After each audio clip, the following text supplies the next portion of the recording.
Hello everyone. In this video we are going to discuss the second application of Gauss's theorem. So here we are going to find out the electric field due to a uniformly charged infinite plane sheet. So we have a thin sheet, a metal sheet, and it is infinitely big and uniformly charged. So at a distance r, what will be the electric field due to this sheet? Okay, let us draw the diagram. Okay, so infinitely big sheet, a thin sheet, plain sheet. So let us imagine for your idea, see this book. Imagine it's not really thin, but imagine it's a very thin and it's infinitely big. But I'm not going to draw an infinitely big diagram. And it is placed, look at this is the plane of the board. And I'm going to place it like this.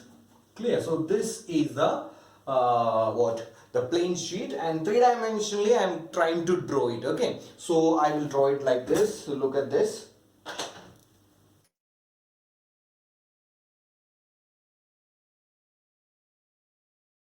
Okay, and now it is uniformly charged, obviously positive charge.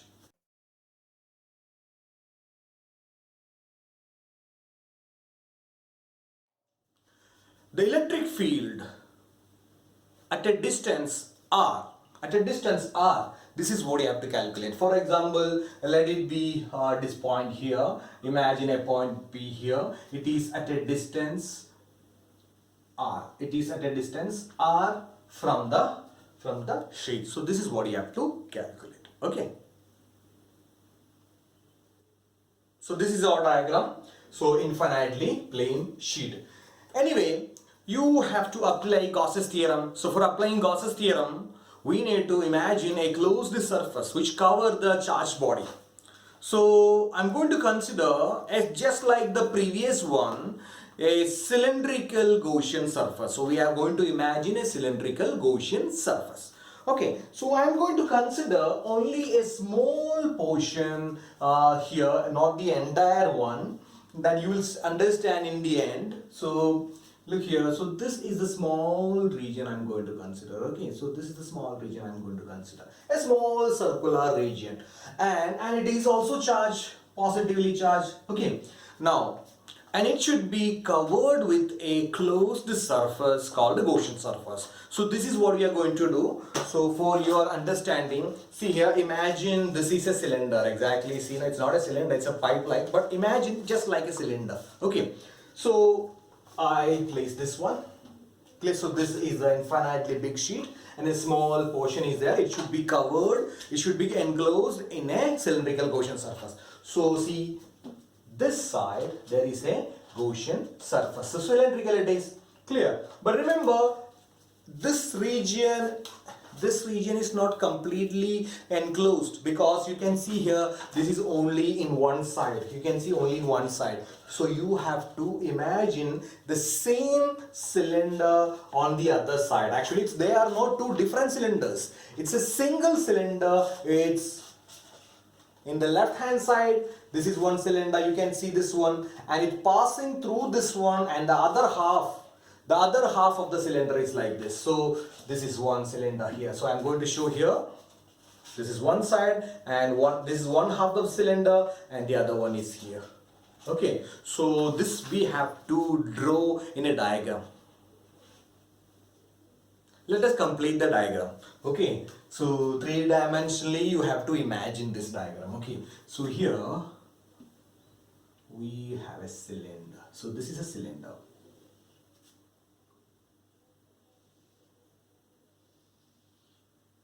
This is only one half.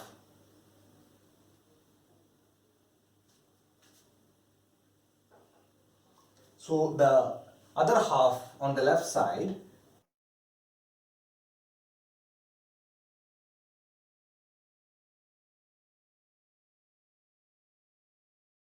so this is your diagram.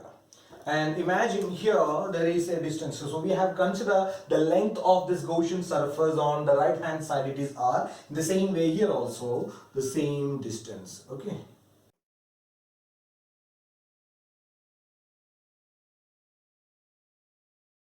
Now our diagram is completed. So you got it?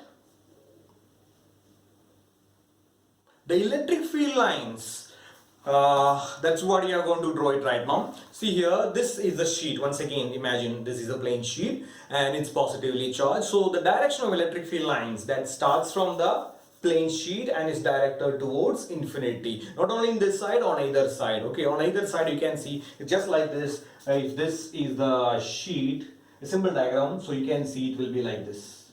Clear? On either side, and they all parallel. Parallel means uniform electric field lines. Okay, now I'm going to consider, I'm not going to the entire electric field lines. Let me consider only at a distance r from this small region. A small region I consider here. This region that has an area. The area which I consider, this area is A. Clear? So in the same way, the Gaussian surface also here.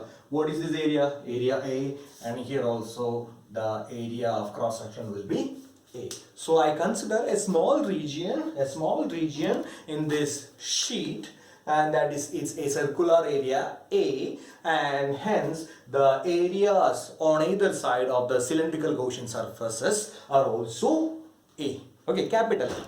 Now the electric field lines, see now this electric field lines at a distance r from the sheet, it is starting like this and it is directed towards infinity. Okay, towards infinity. Clear? So this is the direction of electric field. There are so many on the side, but I'm just, for our convenience, I'm drawing only a single line. The same way on the other side also, you can see the same way. It starts from this and it going into the infinity like this. Okay, so this is the electric field lines.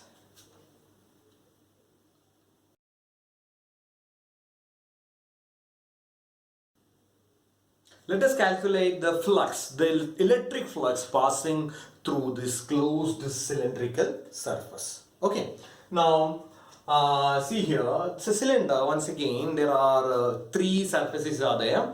One is the curved surface, and on either side there are two circular surfaces. So let us consider them separately, and we calculate the flux also all through all the three surfaces separately, and finally you will add. Anyway, what is the formula of electric flux? Electric flux formula, you know, that is flux phi is equal to E dot A, or that is equal to EA cos theta.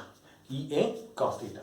Anyway, look at this. Our first surface here, I'm going to consider on the on the curved surface. I'm not going to consider the entire curved surface. Let me consider a small piece of it. So here I'm going to consider on the top of here, see there is a small surface, and this is, I'm marking it is dA1. It's a vector. So area vector. Okay, small area dA1. Now, and it has a direction n cap, unit vector n cap, and it is normal to this surface. So look at the diagram. So this is the direction n cap. Okay, and now what is the direction of electric field? You know, here there is an electric field. It's starting from the plate, sheet, and it's directed towards infinity. So this is the direction of electric field. So what will be the flux passing through this small surface? The small surface I can write down, that will be E dot, okay, I'm writing here, that is E dot dA1.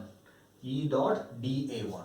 So this is a small flux passing through this surface, and if I need the entire flux through this complete curved surface, then I have to integrate this. So this equation will give you, the total electric flux passing through this curved surface. Got it? Now let's go to the next one, this circular.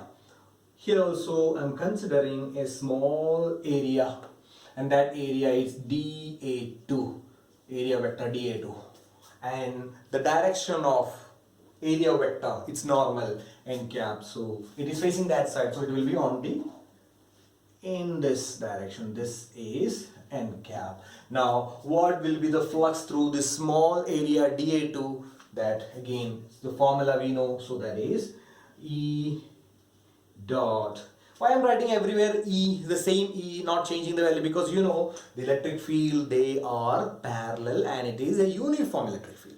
Okay, remember, same electric field, uniform. Okay, because they are parallel electric field lines. Now, so E dot dA2, and if I need the complete flux through this entire circular region, then I have to integrate. So surface integral E dot dA2. So that is also over. Now again we have one more surface over here. So I'm going to consider again there is another area, that is it is dA3. dA3 again area vector.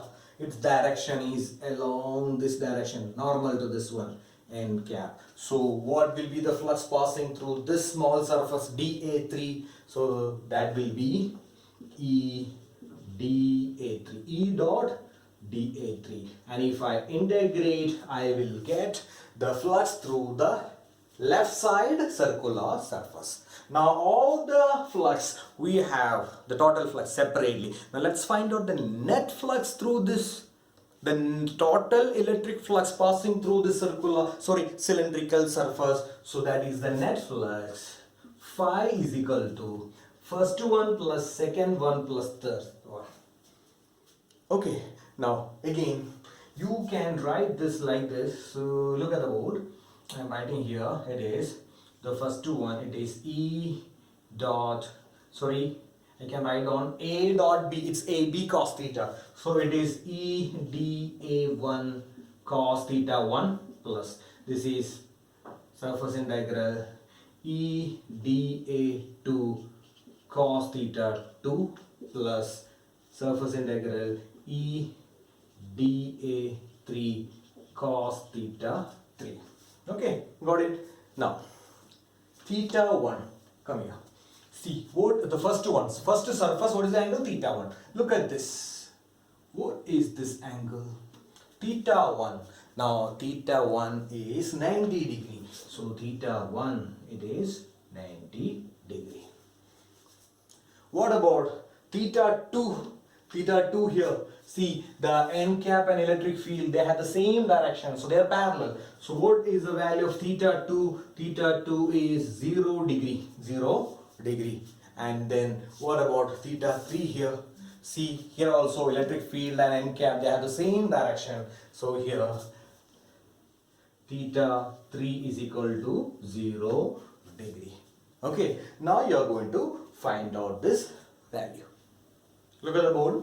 So theta 1 90 degree, theta 1 90, cos theta 1, cos 90 is 0. So 0 into EDA1. So the first term, it become 0 plus. Now it is. Now electric field I am taking outside, it is. So electric field. Now integral dA2 cos theta 2. Cos theta 2.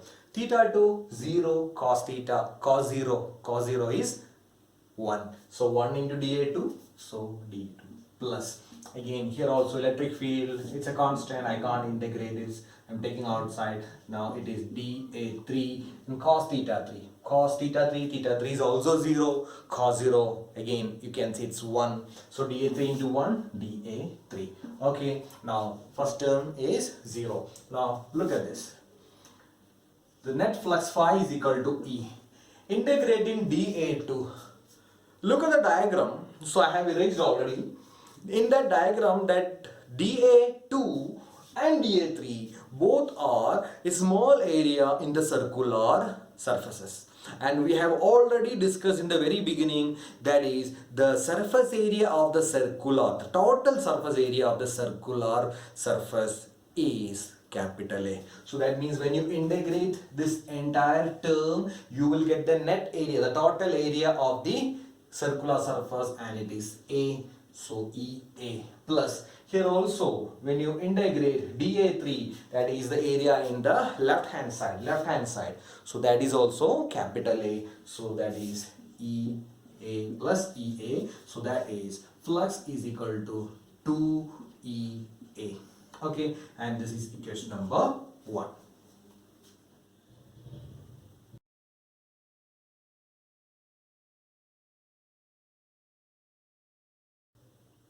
now we are calling Gauss's theorem. So by Gauss's theorem,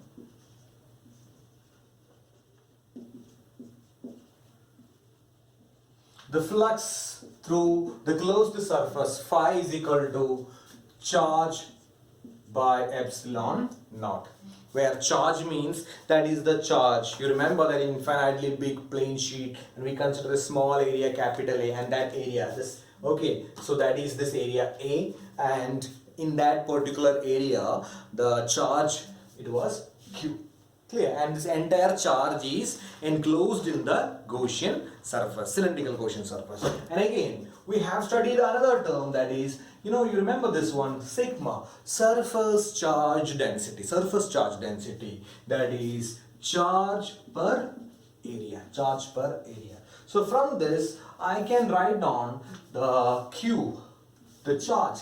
Q is equal to, it is sigma A. Sigma A, and I'm going to substitute this value over here for Q, so I can write that is flux phi is equal to, instead of Q I write it sigma A divided by epsilon naught, and this is equation number 2. Okay, now look at equation number 1 and 2. First one, flux phi is equal to, and here also the same, flux is equal to. So from 1 and 2 you're going to equate equations 1 and 2. So if the LHS are the same, then you can equate the RHS. They are also the same. So I can write down that is 2EA is equal to 2EA is equal to, here it is, sigma A divided by epsilon naught. See here, A and A you can cancel. And what do you want? We need this electric field. You have to calculate this electric field. So when you write this electric field, rearrange, electric field is equal to, it is sigma divided by 2 epsilon naught, 2 epsilon naught. So now this equation will give you the electric field at a distance r, at a distance r on this side or in either side. Clear? So this is the electric field due to an infinitely big plain thin sheet, uniformly charged sheet. Okay, now there is one thing you have to notice here. See here, in this equation the term r, small letter r, distance, you can't find it here, you cannot find it here. So what does it mean? That is, this electric field due to this sheet is independent. It is independent of R. Clear? That means even you consider the electric field close to the sheet or far from the sheet, on everywhere the electric field will be same, because we have already discussed that the electric field is uniform. And remember, this electric field is independent of the distance r from the charged sheet.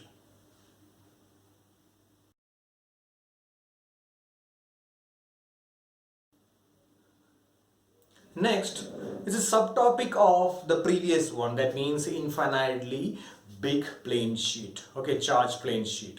Now we have two sheets. Okay, these are the two sheets. Actually, side view is given. Okay, this is the side view of two sheets. Actually, these are the sheets. This is sheet number 1 and sheet number 2. Both of them are charged and they are parallel. So here, both of them are positively charged. So this is positively charged. This is also positively charged. Okay, and its surface charge density is sigma 1, and here the surface charge density is sigma 2. And also remember, and they are not uniformly charged, both of them. This is separately uniformly charged, this is also uniform, but these two, the amount of charges on both the sheets are not same. And we consider here, look at this, the sigma 1 here. Okay, the sigma 1 is greater than sigma 2. Sigma 1 is greater than sigma 2. Okay, now you are going to calculate the electric field due to this plane parallel sheet on region this side and in between and on their right hand side. So I'm going to name this our region 1. Okay, so region 1, this is our region 2, and this region 3. So you are going to calculate this electric field. Both the sheets are positively charged. So we know the shape of the electric field lines. The electric field lines are starting from the sheets and directed towards infinity on either side. Okay, so let us start with the region 1. Okay, so the electric field lines due to the sigma 1, due to the plate number 1. Okay, plate number 1 will be directed from this charge sheet and towards infinity. So I am marking this electric field. Okay, so it will be like this. So I am writing this electric field is E1. Okay, due to the first plate, so it's E1. The same way in region 1 there will be electric field due to the second sheet also, and that will be like this. Look at this one. It will be, see, electric field lines. Start from the sheet and going to infinity. So this is, and this electric field I am writing, this will be E2. So E1 and E2. Look at this, both E1 and E2 are along the same direction. So what will be the net electric field? You have to add because both of them are in the same direction. Okay, so look at this.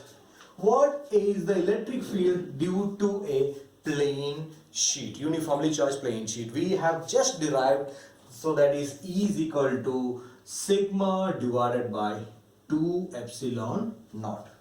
So in this case, what will be E1? E1, first one, so that is sigma 1 divided by 2 epsilon naught. Okay, and what about E2?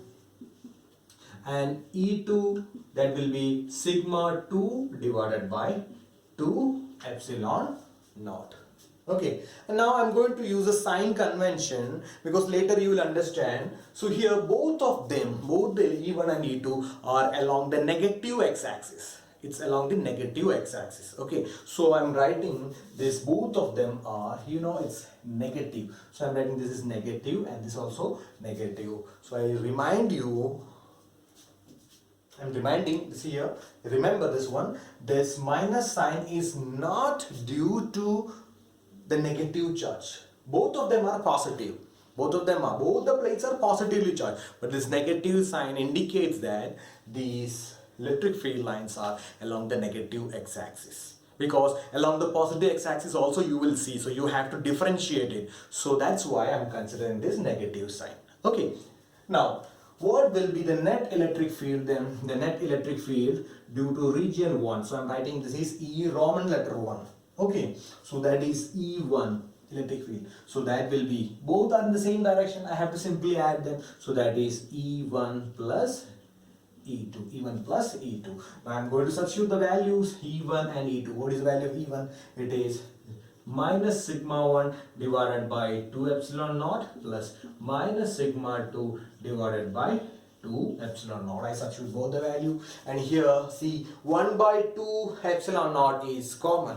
So the net electric field in region 1 is equal to, I'm taking the common factor outside, that's 1 by 2 epsilon naught, and inside the bracket it is minus sigma 1. Okay, I'm taking minus also outside, so minus 1 by 2 epsilon naught. So then it is sigma 1 plus sigma 2. So this will give you the electric field, the net electric field in region 1. Okay, so this is the equation. So I am writing this is equation number 1.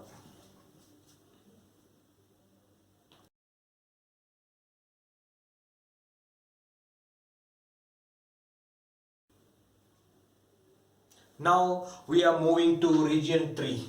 We will come to region 2 later. So let's go to 3 because 3 and 1 they are similar. Okay, so now region 3.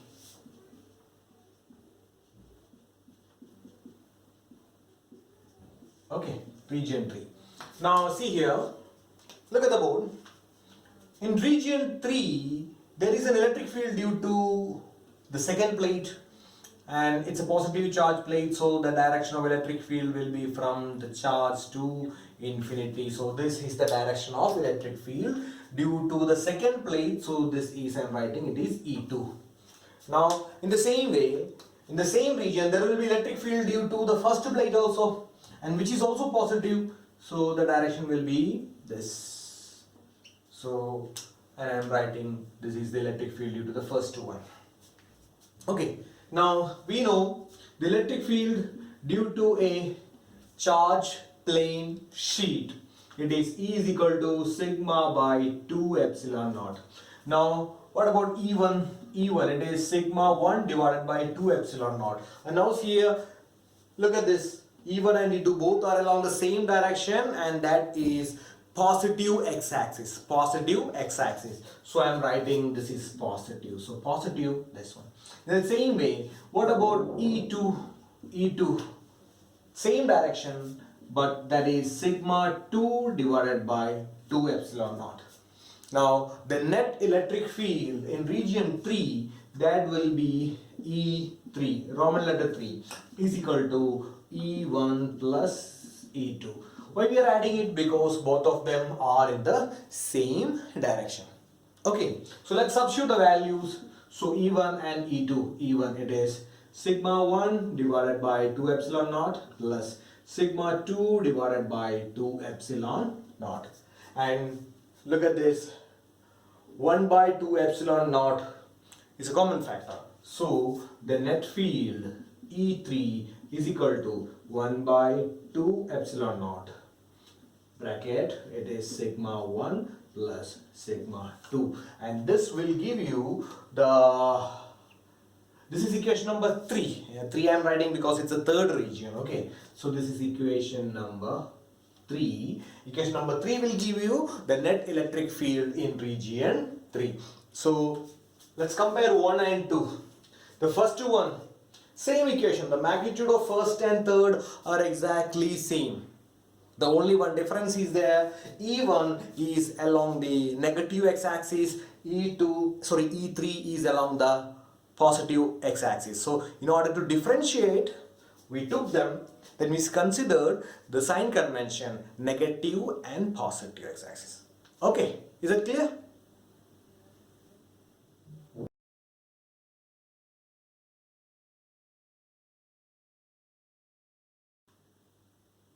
Now come to region 2. Okay, so this is region 2.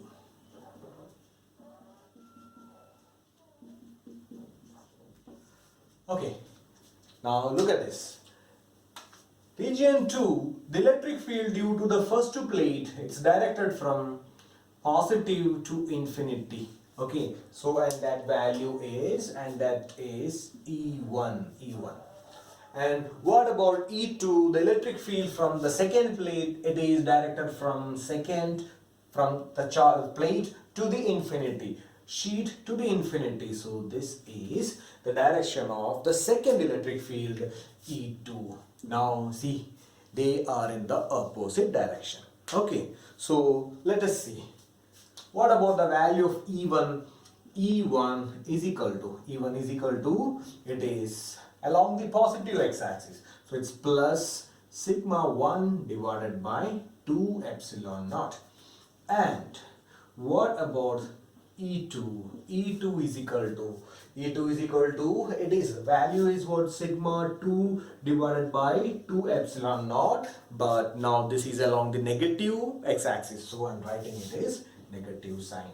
And now the net electric field in the second region, E2, Roman letter 2, E2 is equal to E1 plus E2. So now what, let's substitute the value of E1 and E2. It is sigma 1 divided by 2 epsilon naught plus minus sigma 2 divided by 2 epsilon naught. Now I am taking the common factor outside, that is 1 by 2 epsilon naught. That is 1 by 2 epsilon naught, that is E2. The net electric field, E2 is equal to 1 by 2 epsilon naught. Open the bracket. What is first? It is sigma 1 and this is plus and minus. So minus sigma 2. So this is equation number 2, which will give you the electric field between the plates of both the plates in region 2.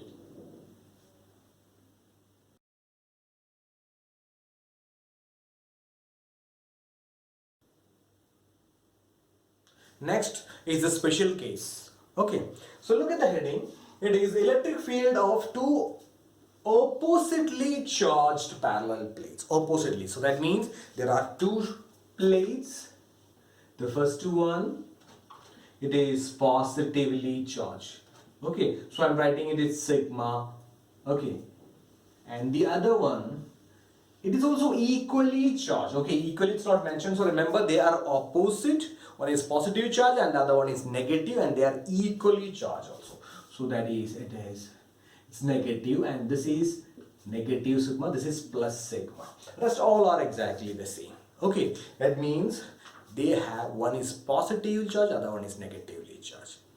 Okay, let us find out the electric field in region 1, 2 and 3 of the special case. So remember, in the previous equations you have derived three equations. Okay, so it was sigma 1 and now sigma 1 is plus sigma in this case. And what about sigma 2? Sigma 2 is also sigma, but it is minus sigma. Clear? Remember this one. Let's go to the region 1.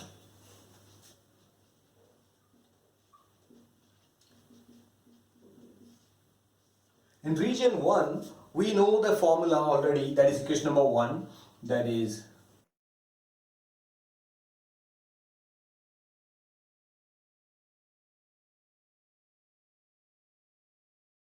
in equation number 1, let us substitute the value of sigma and sigma 1 and sigma 2. So here it's clear that this will become minus 1 to epsilon naught and sigma, this is plus sigma, and the other one sigma 2 is minus sigma, and it is equal to sigma minus sigma 0. So you will get E1 is equal to 0. That means the electric field in region 1 is 0.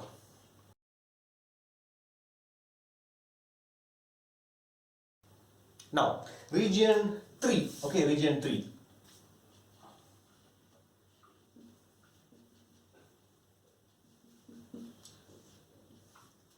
We know the equation, that is E3 is equal to,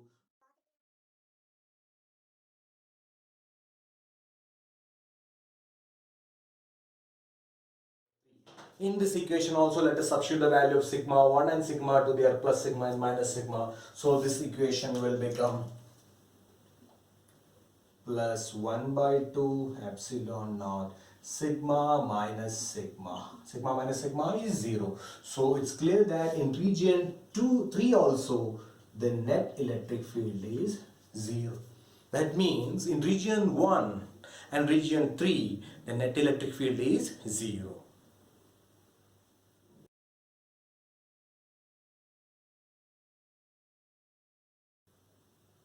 In the end, region 2, that means the place between the place. So this was, remember, this was region 1, it was 2 and it was 3. So we found already E1 is equal to 0, and here also E3 is also 0. Now this is left E2.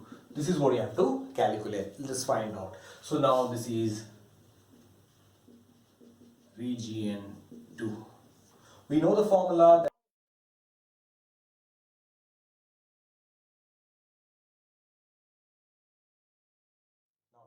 Let us substitute the values of sigma 1 and sigma 2.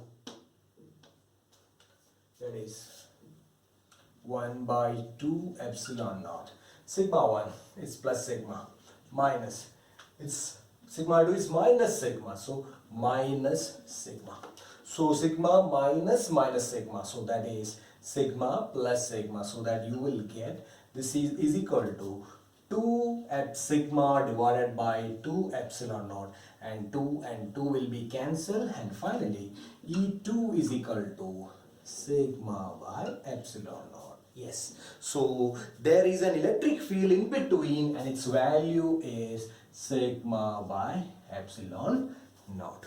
Remember, the space where we kept these two plates are, it's in a medium, it's called vacuum. In vacuum, that's why we are using the term epsilon naught, permittivity of free space. So I hope this is clear. In the second chapter, we will see this arrangement, that means an equally and oppositely charged two parallel plate, and that setup is called capacitor. So remember, in a parallel plate capacitor, I'm telling you in advance, you will see in the second chapter only, in a parallel plate capacitor, the electric field between the capacitor is, if it is vacuum, it is sigma by epsilon naught, and the electric field on either side, the electric field will be 0.